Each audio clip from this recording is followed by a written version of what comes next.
Bonjour à toutes et à tous. Alors j'espère que vous m'entendez bien. Je suis ravie de vous trouver donc sur ce webinaire qui va être consacré à la nouvelle loi sur le partage de valeurs. Voilà, je vois que vous avez déjà compris le petit système de chat dans la capsule de chat à droite, ça c'est parfait. Donc, l'application sur laquelle on fait le webinaire me permet, moi, de vous donner la parole pour qu'on puisse échanger si vous avez des questions à un moment donné. Donc, n'hésitez pas à utiliser la capsule de chat pour me dire coucou, j'ai une question. Comme ça, j'active, moi, votre micro, sachant que je n'activerai que votre micro pour respecter la partie confidentialité, droit à l'image et tout ça, puisque le webinaire est enregistré. Donc, comme ça, au moins, on entendra juste votre voix et on ne pourra pas vous identifier et tout sera OK. On va attendre encore une petite minute pour voir si d'autres personnes nous rejoignent et sinon, ils prendront en cours de route parce qu'il y a pas mal d'informations à vous donner concernant cette nouvelle loi qui vient donc d'entrer en vigueur parce qu'elle date du 29 novembre et elle a été publiée dès le lendemain au JO. Hop. Alors, je reprends mes petites notes et on va pouvoir y aller. Ça fera certainement venir les autres. N'hésitez pas à me dire si vous m'entendez mal, si à un moment donné ça bug ou quoi que ce soit. Normalement, j'ai une bonne connexion et tout, mais on sait jamais. Donc, la loi sur le partage de valeurs, qu'est-ce que c'est? On entend beaucoup prime pour le partage de valeurs, loi sur le partage de valeurs, ce sont des mots similaires, donc je veux bien tout resituer, je vais essayer d'être le plus clair possible. Je vais vulgariser certains termes volontairement pour que vous puissiez vraiment tout bien compartimenter dans votre tête. Jusqu'à présent, on parlait de prime pour le partage de valeur, c'était la fameuse prime Macron. Là, on va aller plus loin. La loi sur le partage de valeur va parler effectivement de la PPV, donc de la prime sur le partage de valeur, la prime Macron, mais elle va venir aussi parler de tout ce qui est intéressement, participation et prime de valorisation de l'entreprise. Voilà, donc je vais vous détailler tout ça. Déjà, pour faire simple, concernant cette fameuse prime Macron, donc la PPV, dans toutes les entreprises de moins de 50 salariés, elle reste applicable avec le même régime de faveur, c'est-à-dire que jusqu'en 2026, on peut continuer de verser la prime Macron avec tout ce qui est exonération de charges sociales, c'est pas soumis à impôt sur le revenu et tout ça dans les mêmes conditions et avec les mêmes critères que ce qui était prévu initialement avec la date limite du 31 décembre 2023. Là, maintenant, c'est reporté jusqu'au 31 décembre 2026. Cette exonération, ces avantages sociaux, fiscaux, ne s'appliquent que dans les entreprises de moins de 50 salariés. À partir du 1er janvier 2024, dans les entreprises de plus de 50 salariés, la prime Macron sera soumise aux cotisations sociales, devra être déclarée sur l'impôt sur le revenu et tout ça. Je ne m'attarde pas davantage sur cette fameuse prime Macron. Ça fera l'objet d'un webinaire que je vais organiser au mois de janvier et on vous donnera les dates via le site et via des invitations. Parce que la loi sur le partage de valeurs parle et traite d'autres mesures d'intéressement, de valorisation, de reconnaissance du salarié et de partage de valeur de l'entreprise qu'il faut un peu plus détailler. Je reste toujours sur mon créneau entreprise de plus de 50 et donc plus spécifiquement les entreprises de 11 à 49 salariés qui ont cette obligation donc d'avoir au moins d'organiser les élections du CSE et qui sont considérés donc comme potentiellement ayant la capacité de négocier. Donc, dans les entreprises de 11 à 49 salariés, la loi sur le partage de valeur prévoit qu'il doit y avoir en place un régime de participation qui va être négocié selon deux possibilités. Soit on va obliger à mettre en place un dispositif de partage de valeur, à condition que dans les entreprises,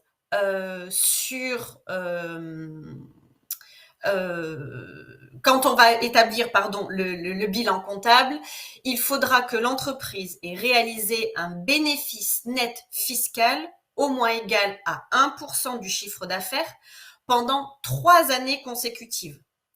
Ça veut dire que les dispositions rentrant en vigueur dès le 1er janvier, donc on va avoir une première analyse au 31 décembre 2024, au 1er janvier 2025, et donc les 3 exercices précédents devront être pris en compte pour savoir si on a respecté cette condition de bénéfice. Donc 2022, 2023, 2024, pour savoir si en 2025, on doit mettre en place ce dispositif obligatoire de partage de valeur. Ce qui veut dire qu'on va aller regarder sur 2023, 2024, 2022, 2023, 2024, si on a un bénéfice net fiscal au moins égal à 1% du chiffre d'affaires pendant ces 3 années consécutives. C'est vraiment ce critère-là. Si jamais il y a une des années où on ne remplit pas la condition, on repart de zéro.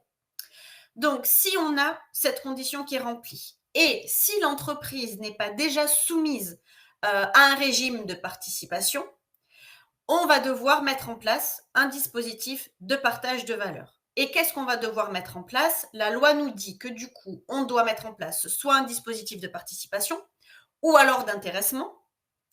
On va devoir sinon abonder sur un plan d'épargne salariale ou sur un plan d'épargne interentreprise ou un plan d'épargne retraite qui serait mis en place par l'entreprise, s'il existe, bien sûr, soit alors verser la fameuse prime de partage de valeur, donc la fameuse prime Macron. Les seules entreprises qui ne seraient pas concernées par cette obligation seraient toutes celles déjà qui ne remplissent pas la condition donc des 1% du résultat net fiscal par rapport au chiffre d'affaires, et toutes les entreprises individuelles et les entreprises qui seraient couvertes déjà par un dispositif donc de partage de valeur, donc participation, intéressement obligatoire qui existerait déjà dans l'entreprise. Aujourd'hui, donc c'est ce qui va être mis en place. Toujours dans les entreprises de 11 à 49 salariés. Il y a aussi en plus pour les entreprises de 11 à 49 salariés la possibilité de mettre en place un accord de participation volontaire. Là, il va y avoir 2 modalités qui sont prévues. Soit ça va être négocié au niveau de la branche, donc au niveau de votre convention collective. Et dans ce cas-là, les négociations vont devoir être ouvertes sur ce sujet avant le mois de juin 2024. Soit un accord de participation qui serait conclu dans le cadre de ce qui est prévu par la loi, donc par l'article L3322-6 du Code du travail, donc avec la négociation avec les élus du CSE ou avec des DS ou par référendum. Attention, toute mise en place d'une participation qui serait décidée de façon unilatérale par l'employeur est exclue par la loi du partage de valeur, donc ne serait pas pris en compte. Donc ça, c'est pour les entreprises de 11 à 49 salariés. Je ne sais pas si déjà vous avez des questions là-dessus. Je synthétise, de 11 à 49 salariés, la prime Macron ne change pas, on peut continuer de l'appliquer. Et on a un régime donc de valorisation et de répartition de la valeur qui est obligatoire à partir du moment où l'entreprise, sur 3 années consécutives, réalise un bénéfice net fiscal qui est au moins égal à 1% du chiffre d'affaires. Et pour les entreprises qui ne sont pas déjà tenues de mettre en place un régime de participation. En plus de ça, il y a la possibilité de mettre en place un accord de participation volontaire. Ça, c'est ce qui est prévu par la loi sur partage de valeur pour les entreprises de 11 à 49 salariés. Maintenant, pour toutes les entreprises de plus de 50 salariés, n'hésitez pas à utiliser la capsule de chat si vous avez des questions concernant cette première partie. Pour toutes les entreprises qui franchissent le seuil de 50 salariés, il va y avoir donc l'obligation de mettre en place un accord d'intéressement ou de participation. Donc là, je rappelle un petit peu le truc, c'est que jusqu'à maintenant, dès qu'une entreprise franchissait le seuil de 50 salariés, mais disposait déjà d'un accord d'intéressement, l'obligation de mettre en place la participation était reportée jusqu'au troisième exercice clos, si l'accord d'intéressement était applicable sans discontinuité et tout ça. Donc ça, c'est ce qui est prévu par le Code du travail. L'accord d'intéressement ou de participation peut prévoir des sommes soit distribuables chaque année, soit à mettre sur des réserves ou sur des plans d'épargne selon une certaine périodicité. Et la loi sur le partage de valeur prévoit une régularisation, c'est-à-dire que quand il y a eu des avances sur participation et sur intéressement, parce que plutôt que d'attendre la date butoir, l'employeur a décidé de verser, par exemple, chaque année, une avance d'une partie de l'intéressement et de la participation. Et quand on arrive à la période de régularisation, on peut s'apercevoir des fois que le salarié a eu un trop perçu.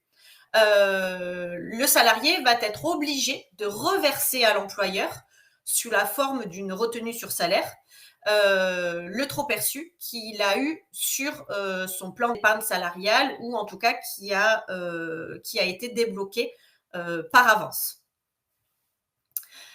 On attend les modalités et on attend davantage de précisions avec un décret qui n'est pas encore paru. Donc, je serai certainement amenée à vous en dire plus par la suite. Je rappelle que jusqu'à présent, la répartition de l'intéressement pouvait se faire entre les bénéficiaires, soit de façon uniforme, soit en fonction de la durée de présence dans l'entreprise au cours de l'exercice, soit de façon proportionnelle au salaire, et on pouvait utiliser ces différents critères de façon conjointe. Ça pouvait aussi varier selon les établissements ou les unités de travail. Là, la loi sur le partage de valeur vient juste préciser un salaire plancher et un salaire plafond qui va servir de base de calcul pour chaque part individuelle concernant l'accord d'intéressement ou l'accord de participation. La loi sur le partage de valeur reprend le principe de non-substitution. Attention, l'accord d'intéressement ou l'accord de participation ne doit jamais avoir pour effet de se substituer à un élément de salaire. Là, on vient le reprendre de façon à bien acter les choses et éviter toute fraude ou tout débordement. La loi sur le partage de valeur, elle vient aussi préciser pour les entreprises d'au moins 50 salariés qu'en cas d'augmentation exceptionnelle du bénéfice, il doit y avoir des mesures supplémentaires qui devront être mises en place. Donc, dans toutes les entreprises d'au moins 50 salariés, où il y a au moins un DS, donc un délégué syndical, et qui a donc cette obligation de mettre en place la participation, il doit forcément y avoir des négociations. Ça, c'est déjà prévu par l'article L3346-1 du Code du travail. Et on vient préciser que lors de ces négociations, il va devoir aussi être négocié la définition de ce que va être l'augmentation exceptionnelle du bénéfice net fiscal. Et aussi les modalités de partage de valeur qui vont en découler.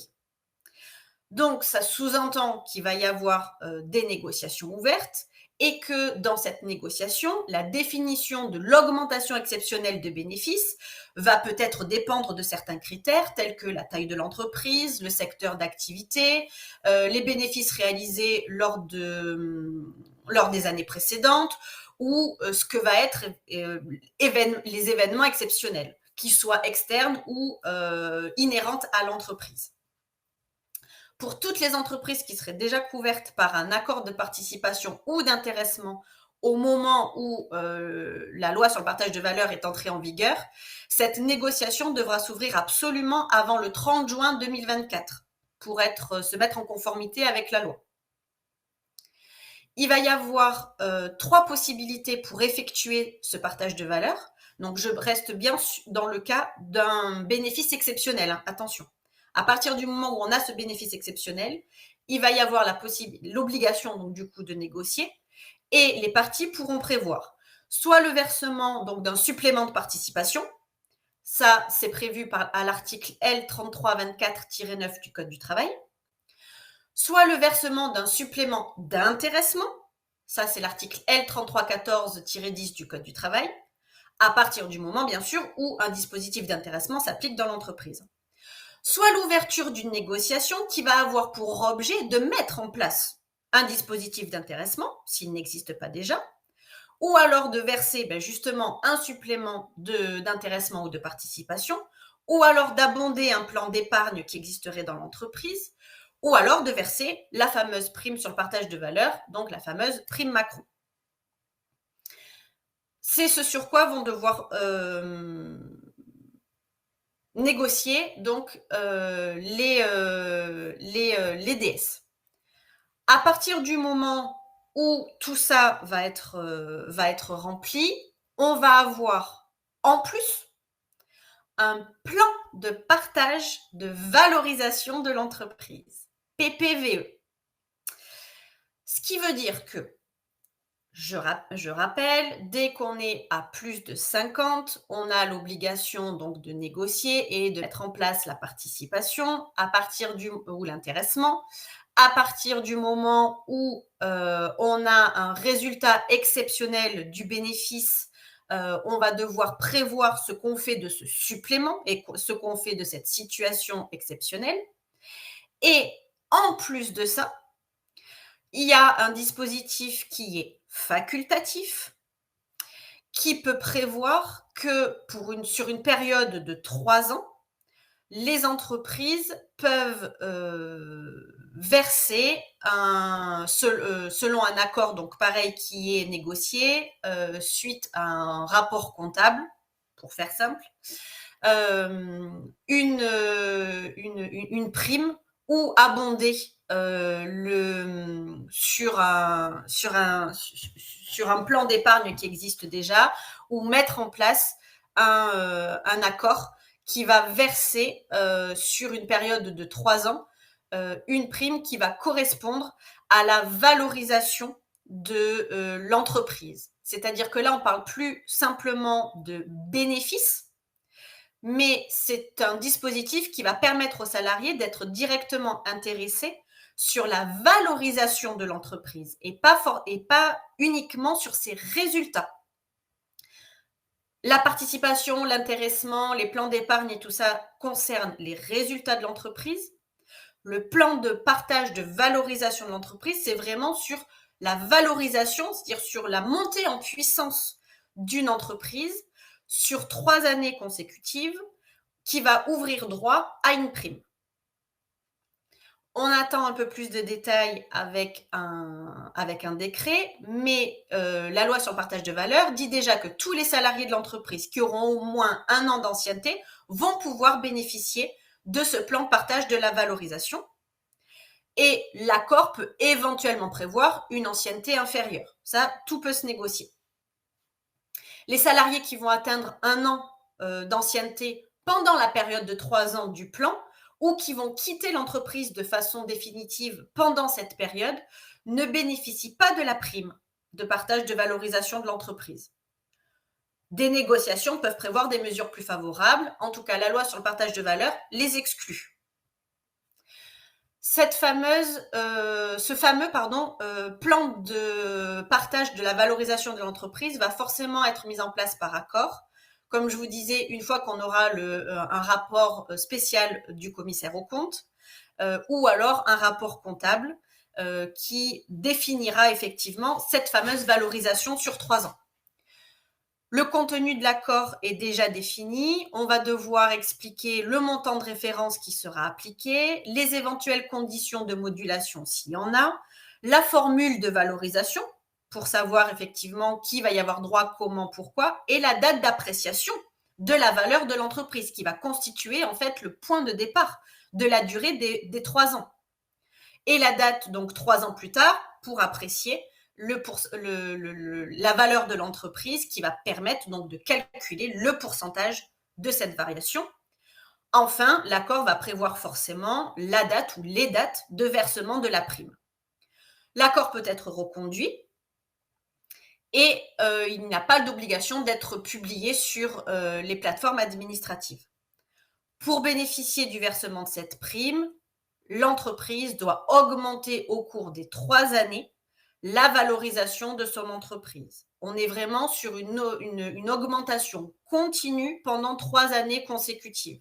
Donc pareil, si on augmente sur une première année, puis que ça stagne, voire même que ça baisse et puis que ça réaugmente, on ne remplit pas les conditions de valorisation.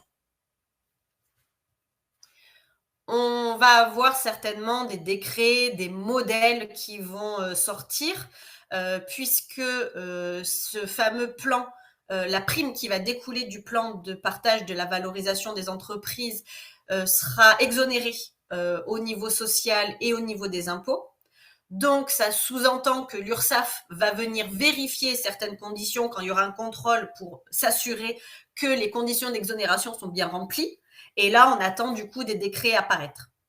Ce qu'il faut retenir, c'est qu'il va y avoir de grands sujets et de grands moments de négociation avec les organisations syndicales, aussi bien dans les entreprises de 11 à 49, mais aussi et encore plus dans les entreprises de plus de 50, dès 2024 avec donc cette fameuse application donc de la loi sur le partage de valeur.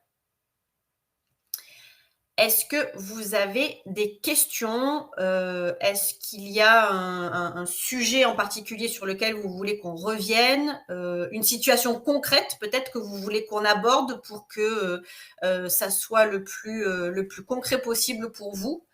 Je vous laisse me faire signe pour que je puisse activer votre micro si jamais vous voulez prendre la parole. Donc toujours pareil dans la capsule de chat. Donc là, pour les entreprises de plus de 50, je précise bien que comme la loi rentre en vigueur au 1er janvier 2024, le régime applicable pour verser notamment la prime de valorisation de l'entreprise seront versés au cours des exercices 2026 à 2028 en fonction de l'ascension de l'entreprise sur une période de 3 ans. 2024, 2025, 2026 et voilà.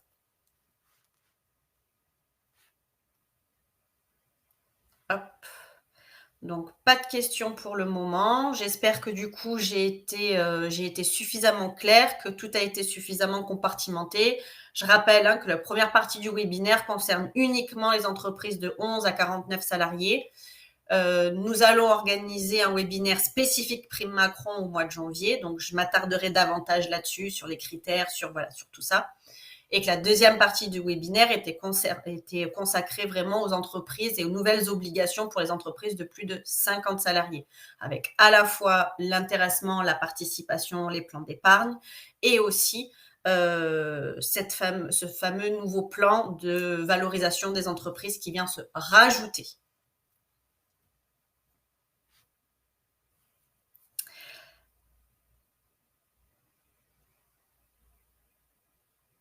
Oui, les entreprises à partir de 50 salariés, qui franchissent le seuil de 50 salariés.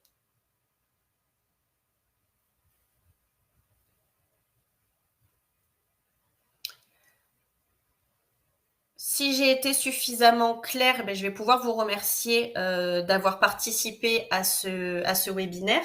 Je vous rappelle qu'une permanence spécifique pour les élus du CSE est organisé lundi 18 décembre à partir de 11 heures. Vous pouvez prendre des rendez-vous sur des créneaux individuels où nous échangerons donc vraiment en B2B sur la problématique qui vous occupe afin que je puisse vous répondre de façon le plus concrète possible. Donc n'hésitez pas à vous inscrire. Et si j'ai pas le plaisir du coup de vous revoir d'ici là, je vous souhaite de bonnes fêtes de fin d'année et on se retrouve au mois de janvier pour les webinaires qui sont prévus sur le mois de janvier et aussi les permanences pour les élus du CSE. Je vous souhaite une bonne fin de journée et au plaisir.